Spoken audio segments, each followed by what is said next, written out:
네, 안녕하세요. 이정훈입니다. 2020년 4월 22일인가요? 오늘은 김정은의 유고 문제와 트럼프의 공작을 주제로 좀 말씀드리겠습니다. 그리고 부제로 다른 거는 번번이 속을 보이고 있는 우리 문재인 대통령. 자꾸 말려든다. 이 문제를 제기하겠습니다. 자, 김정은이 심혈관 질환의 시술인가 받았다.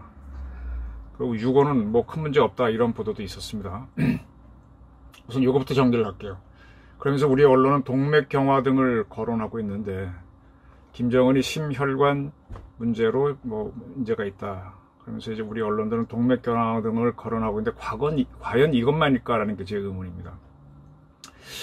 제가 이번에 한 의사분의 자료를 볼 게 있어서 조금 이쪽을 공부할 기회가 있었는데요. 이런 것들을 조금 읽게 됐습니다. 혈관은 심장에서 보낸 피가 흐르는 관입니다. 관. 그리고 그 피를 다시 심장으로 돌려보내는 그런 곳이죠.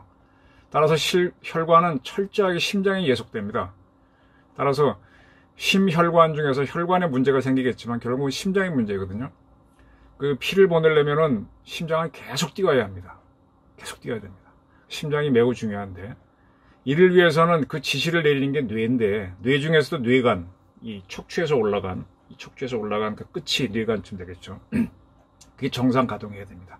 그 뇌관이 심장 박동을 하게 하고 호흡을 하게 하는 그런 기능 하는 데입니다.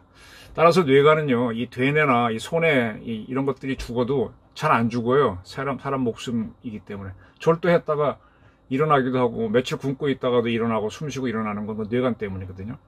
그 뇌관의 지시를 받는 심장도 매우 강력합니다.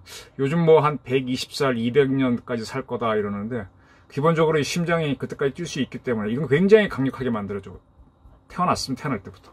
이게 어떤 충격에 의해서 바로 가동을 멈추면 죽기 때문에 100살을 살지 못하는 인간도 한 200년, 300년 뛸 수 있도록 이런 강한 구조로 갖고 태어나 있습니다. 심장마비로 돌아가시는 분들은 그 강함을 넘어서는 충격을 받았기 때문인 거죠. 그 뇌관도 매우 강력합니다. 그래서 매우 강력하고요. 사람 몸은요, 이 진화론을 공부하다 보니까 좀 재밌는 걸 많이 발견했는데 제 손이 2개잖아요. 눈 2개, 콧구멍 2개, 귀 2개. 이렇게 항상 하나가 기능을 멈춰도 다른 걸로 할 수 있도록 2개가 있는 게 매우 많아요. 다리도 2개, 콩팥도 2개. 그렇습니다. 근데 이 흐름이 있는 거. 제가 음식을 먹으면 음식을 2군데로 넣게 되면 불편하잖아요. 이렇게 들어가는 거는 하나로 이어집니다. 입에서부터 식도, 위, 장 해서 이제 항문으로 빠져나갈 때까지. 이거는 흐름입니다. 또 하나의 흐름은 제 몸의 피죠. 피가 2개 돌고 있고 각각의 2개의 pit줄에서 피를 공급받으면 장기도 헷갈릴 거 아닙니까? 따라서 심장에서 혈관 돌아가는 이 피도 하나의 흐름입니다. 그래서 그러다 보니까 하나로 되어 있는 흐르는 구조는 굉장히 강력합니다. 여러분 식색수라 그래서 먹는 거 하고 성욕, 번식을 해야 되니까. 그 다음에 자는 거. 이거 아주 본능이라 그러지 않습니까? 식색수가 굉장히 강한 유혹이라 그러는데. 제일 강한 게 식입니다. 죽으면은 색도, 수도 의미가 없거든요. 그래서 식욕이 매우 강한데, 식욕이 강하기 때문에 입에서부터 항문으로 이어지는 구조는 단일 구조지만 굉장히 강력합니다. 또, 이게 살아있으려면은 자기 몸에 피가 돌아가야 되니까, 심장이 피가 돌아가는 구조, 즉 뇌가 움직이고 뇌에서 뇌관에 따라서 이렇게 심장이 움직여서 피가 돌아가는 구조는 매우 강력합니다. 에도 불구하고 심장마비를 겪는다는 것은 그 사람은 엄청난 충격을 받았다는 거죠. 다른 장기이들은 덜어 마비가 올 수 있어도 심장마비는 원래 오지 말아야 되는 겁니다. 그래서 뇌와 심장의 강인함 덕분에 120살까지 넘어 살 수 있다고 하는 거고요. 그리고 또 어떤 경우에 다른 장기는 다 멈췄는데 뇌사 상태로 있는 거는 이 뇌관하고 심장이 살아있기 때문이거든요. 여간해서 둘은 죽지 않습니다. 반면에 제 눈 같은 거에 노안이 와서 잘 안 보이고 치아, 임플란트 하신 분 많죠? 귀도 좀 잘 안 들리고 이렇게 보청기 끼고. 이건 노화가 오는데 근육도 약해집니다. 근육도 관리하면 제법 가지만 인대는 약해집니다. 근데 뇌하고 심장은 잘 약해지지 않습니다. 바로 이렇게 중요한 뇌와 심장에 문제가 있다는 것이 김정은의 문제입니다. 지금 김정은의 심혈관 문제라 그랬는데 심장혈관 질환인지 거기 뇌까지 붙을 거예요. 뇌심혈관 질환일 겁니다. 뇌와 심장은 한 덩어리로 움직이니까. 바로 순수하게 심장만 문제가 있다면 심근경색이나 심막마비 정도겠지만은 그게 아니라 뇌에 문제가 있을 것이다. 자, 이 뇌가 왜 중요한가 하면요. 삼국사기에 보게 되면 2차돈의 불교를 신라에 전파한 목을 베니 흰젖이라고 돼 있죠. 흰피라고 우리 번역하는데 한 길이나 솟아올랐다. 뭐 시골에서 흔히 닭 잡을 때 닭목을 쳐도 피는 팍 솟아오릅니다. 이런 사지를 치게 되면 그렇게 피는 많이 솟아오르진 않아요. 동맥이 끊어져도. 이 머리로 올라가는 피를 동맥을 자를 때 피가 확 솟아오르는데 그거는 이 머리로 올라가는 핏줄은 더 피가 세게 흐르기 때문입니다.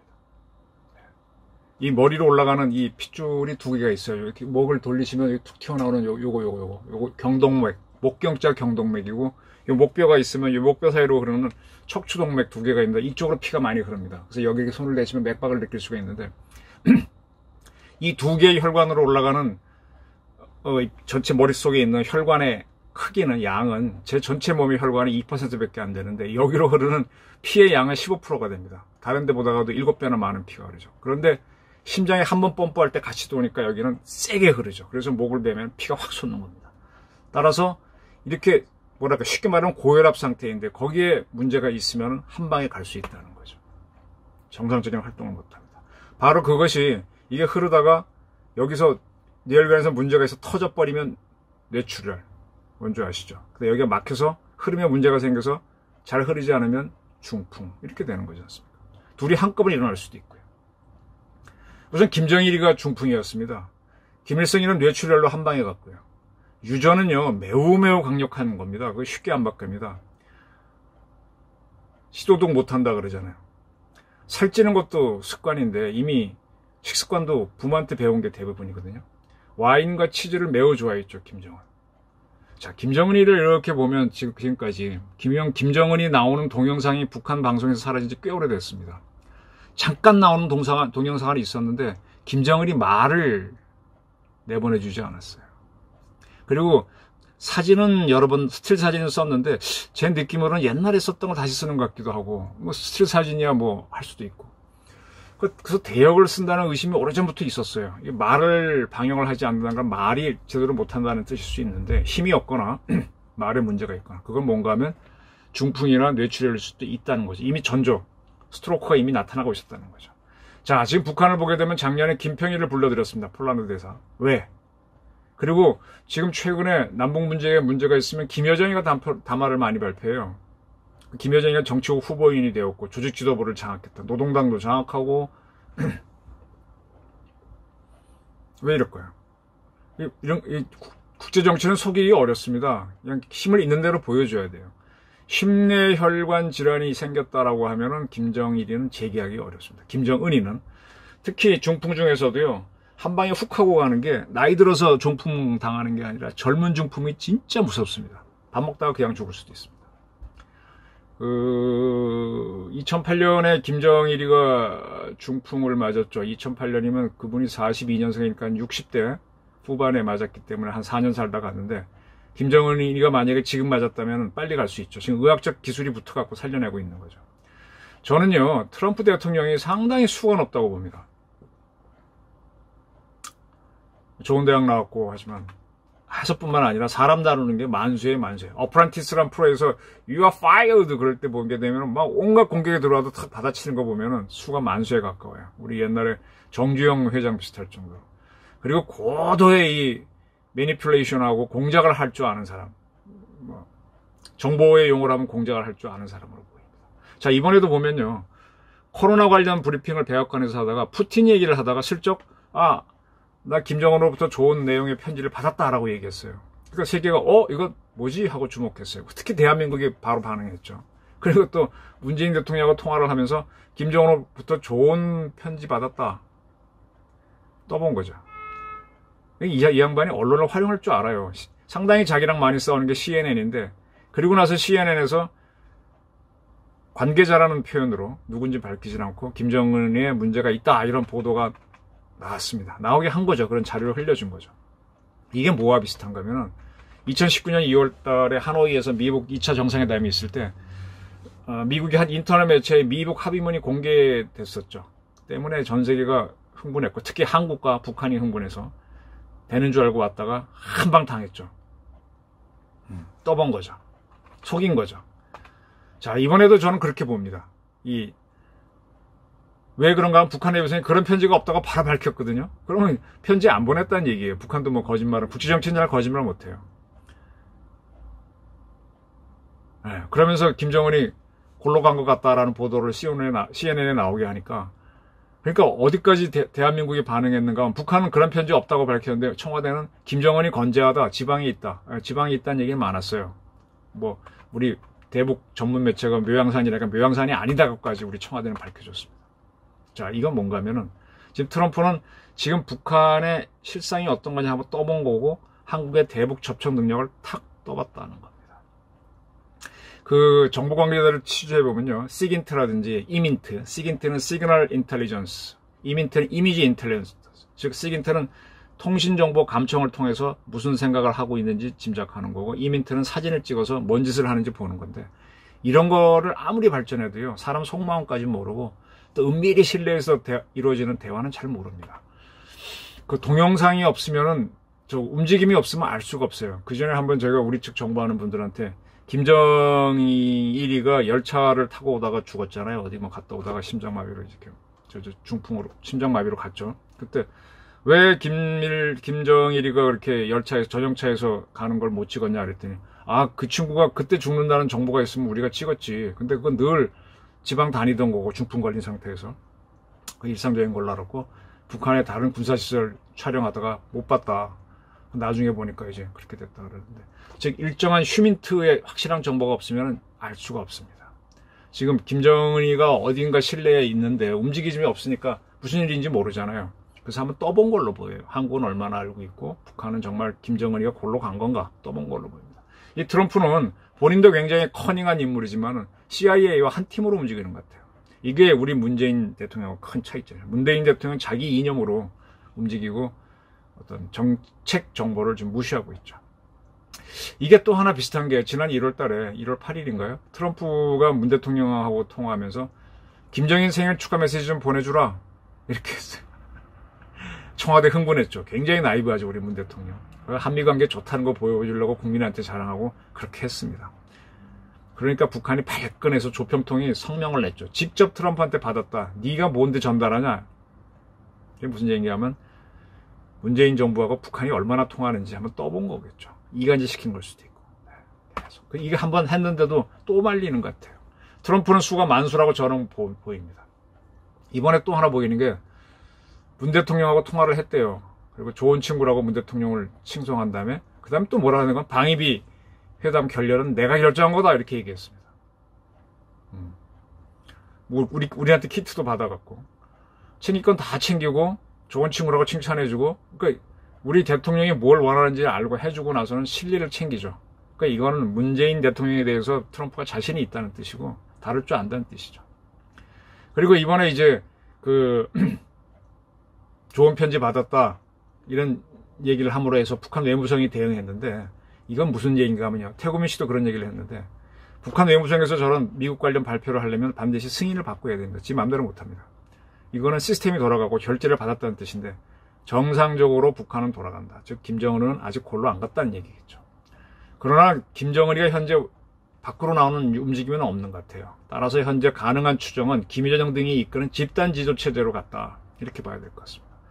김정은은 원래 지난번 작년 6월달 판문점 트럼프와 만났을 때 숨을 휙휙 몰아줬고, 기차 화통 같다고 미국 기자가 표현했었죠. 기저질환이 있습니다. 또 우리 대통령하고 평양회담에서 백두산 갈 때도 이설주가 자기 남편 담배 피우고 너무 헉헉거린다고 산에 잘 가시는 우리 문 대통령 뭐 부럽습니다, 이렇게 얄미우십니다, 이렇게 얘기했었죠. 김정은은 기저질환이 있습니다. 이런 친구가 문제가 생기면은, 특히 뇌에 문제가 생긴다면 일어나기 어렵습니다. 그래서 리더의 첫째 조건은 건강이기 때문에 수많은 주치의가 붙어 있습니다. 우리 건강이 나쁘면 절대 리더를 못하죠. 따라서 북한은 이러한 약점을 감추기 위해서 도발을 할 수가 있고요. 또 이런 도발의 뒷배경에는 나는 핵이 있으니까 건들지 말라, 그래서 어떤 도발을 할 수 있습니다. 그러나 핵을 갖고 있는 소련도 무너졌고 무너졌기 때문에 어떻게 될지 몰라요. 그래서 지금 가능한 시나리오는 제가 몇 분들하고 이렇게 나눠보니까 루마니아처럼 차우세수 정권이 무너질 처럼 집단 지도 체제를 겪어서 혼란으로 갈 수도 있다. 동독도 결국은 호네코 정권이 집단 지도 체제 비슷하게 갔다가 한 번에 무너지면서 현인들이 나와갖고 동서독 통합으로 가게 되죠. 지금 북한은 코로나가 들어갔다고 봐야 되겠죠. 그 다음에 그로 인한 경제 위기에도 벗어날 수가 없어요. 아무리 폐쇄 경제라고 해도 중국하고는 통해야 되니까 어렵습니다. 이런 경제 위기가 변수가 돼가지고 북한이 루마니아라든지 동독 같은 위기로 갈 수 있습니다. 따라서 여기에 우리가 대응을 해야 되는데 저는 문정부가 과감하게 북한하고 접촉하는 게 나쁘다고 보지 않아요. 이거 이렇게 안 하면은 지금 중국이 들어가거든요. 4월 달에 식량 제공합니다. 그럼 중국이 이제 북한을 컨트롤해서 친중 정부를 만들게 되죠. 그건 안 되죠. 그걸 막기 위해서 우리 망을 심어야 되는데 뭘 주고 들어가야 되니까 지금 들어가도 됩니다. 근데 문제는 문정권에 있는 주사파, 친중파입니다. 누구신지 아시죠? 그러니까 그 주사파가 있기 때문에 북한은 안심을 할 수 있다는 게 또 우리한테는 기회입니다. 또 우린 그게 불안이고요. 근데 또 하나 이제 북한은 뭔가 하면 우리 문 대통령에 대해서 삶은 소대가리라고 했기 때문에 우리가 뭐 들어가면 그걸 먹튀를 생각할 거예요. 그걸 차단하면서 들어가야 돼요. 이런 부담이 있어도 들어가야 됩니다. 이게 우리가 북한에 망을 심을 수 있는 휴민트를 할 수 있는 절호의 기회라는 얘기입니다. 따라서 지금부터 우리가 해야 될 건 문 대통령은 주사파가 이미 뭐 국정원에 지금 제법 들어가 있었죠. 지난번에 국정원 국개발위원회 들어간 사람들 관련 기관 보게 되면은 지금 검찰에 있는 상당히 운동권 출신의 검찰 간부 누구누구의 동생이죠. 그런 사람이 들어가서 흔들었고 또 사회단체에 있던 어떤 변호사가 들어가서 하고 힘들어서 좀 문제가 있긴 하지만 그런 주사파들이 국정원을 장악하지 못하게 하고 정의영 씨가 있는 국가안보실을 장악하지 못하도록 문 대통령이 정리를 하셔야 됩니다. 이렇게 하지 못하면은 우리 내부에서 문정부에 대한 의심이 많아져서 북한 붕괴 시 남한 정권도 같이 무너질 수 있습니다. 머리에 염두에 두셔야 될 거는 동서독 통일할 때 콜 서독 총리하고 아버지 부시 대통령의 미독 공조입니다. 지금 저 트럼프 대통령이 한마디 하면 이렇게 좋아하는 그 정도가 아니라 딱 같이 공작을 할 수 있을 만큼 그런 심각한 한미 공조가 필요합니다. 그걸 해내야 됩니다. 현재까지 문 대통령을 보게 되면 상당히 운이 좋은 럭키맨이에요. 저는 능력 있는 사람보다도 운 좋은 사람 따라가고 싶어요. 제 선택을 한다면. 지금 세 번째 통일 기회가 왔습니다. 네? 이게 굉장히 좋은 기회인데 이 기회를 놓치면 손흥민을 굉장히 좋아하는데 손흥민이 좋은 찬스에서 골을 못 넣으면 우리도 욕합니다. 한두 번은 봐주지만 나머지 서너 번 되게 되면 이제 쌍욕이 나갑니다. 이거를 대통령이 염두에 두셔야 됩니다. 가장 중요한 거는 한미공조인데요. 지금 한미공조에 어긋난 행동을 문정부가 하고 있죠. 그 주한미군 근로자들 무급 휴가 들어간 거를 피하기 위해서 특별법을 만들어서 어떻게 해주면서 방위 분담금 협상을 끌고 가려고 하는 이런 꼼수를 부리는데 이런 거 하지 말아야 되죠. 네. 그리고 문 대통령은 자기 속을 너무 쉽게 보여요. 트럼프가 통일하면 바로바로 공개하는데 그게 문제라는 얘기죠. 그 중국 자료를 보게 되면 후훅 얼굴이 시커멓고 두꺼워야 된다는 얘기잖아요. 그래야 트럼프가 그런 얼굴이죠. 그래야 이제 속을 안 보이고 해낼 수 있는데 이분은 너무 감정이 드러나고 하는 분이라서 큰 공작이나 큰 거래는 성사시키기 어렵다고 저는 봅니다. 그러나 가장 선하게 보이는 것이 최고의 공작일 수도 있습니다. 그걸 정치적으로 말하면 저는 간디의 무저항 운동이 영국을 이긴 게 바로 그런 걸로 봐요. 가장 선하게 간 것. 종교 지도자처럼 선하게 간 게 사람을 믿게끔 해서 성공시킬 수 있습니다. 근데 문 대통령이 최고의 선자인지에 대해서는 저는 또 그건 또 의심이 가요. 과거에 노태우 대통령처럼 보통 사람으로 보이기 때문에 그렇다면 결과는 쓸쓸할 것이다. 그런 사람이 지도자인 경우에는 다른 방법을 써야 되죠. 최선으로 가는 게 아니라 능력 없이 마구 덤비는 게 아니라 최악을 피하는 게 차라리 낫죠. 연방제 개헌 같은 거 하지 마시고요. 주사파 농단에 끌려가지 마시고 북한도 도와주지 말고 그냥 가만히 있는 것도 방법입니다. 북한이 자멸하도록. 그 다음 사람이 어떻게 해볼 수 있도록. 자, 김정은이가 이제 문제가 있다. 이런 움직이지 못하는 건 맞는 것 같고 뭔가 이제 발목 수술을 했다는 얘기도 있고 뭐 음주로 술 먹고 뻗었다는 얘기도 있습니다. 뭐 여러 가지가 있지만 술 먹고 뻗는 것도 뇌에 문제가 있다는 거거든요. 지금 뭔가 좀 저쪽에 문제가 있는데 그걸 이용해서 우리가 통일을 기회를 하려면 문재인 대통령의 선택에 달려 있습니다. 문 대통령이 어떤 선택을 하느냐에 따라 대한민국하고 그의 미래도 바뀝니다. 이런 상황에서는 차라리 트럼프를 믿고 따라가는 게 나아갈 수도 있거든요. 선제적으로 하지 말고 트럼프가 하는 대로 따라가는 것도 방법일 수가 있습니다. 저희 하나의 제언입니다. 참고해 주시기 바랍니다. 감사합니다.